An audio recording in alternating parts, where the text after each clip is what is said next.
Qurandakı bir ayə var. Allah Teala buyurur ki, yeyin için ağ sap qara sapdan ayrılana qədər.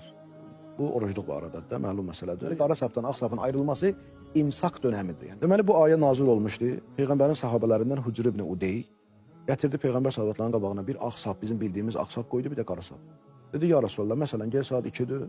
Bu ağ sapla qara sapı ayıram bir-birindən. Onda belə çıxır ki, mən daha o başdan da imsakdır, mən heç nə yeməməliyəm, içməməliyəm, orucluq başladı.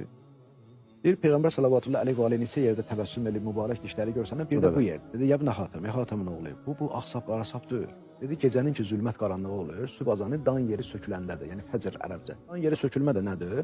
Hər yer zülmət qaranlıqdır. Şərq tərəfə baxanda, gün çıxan tərəfə görürsən ki, orada üfüqi şəkildə bir ağ projektor işığına bənzər bir ağ başlayır yaranmağa. Bu Həzrət Rəsulullah buyurdu ki, qara sap o gecənin zülməti nəzərdə tutulur. Ağ sap həmin dan yeri sökülməsidir. Sanki ağ sap qara sapdan ayrılır. Yaxşı, bunu əgər Peyğəmbər sallallahu əleyhi və səlləm izah eləməsəydi, elə biz indi də ağ sapla qara sapı götürmüşdük, düşmüşdük cəmaatın canına ki, bu Allah Quranda deyir ki, ağ sap qara sapdan ayrılana qədər. Ona görə Qurani-Kərimin həqiqətən də təfsirə ehtiyacı var.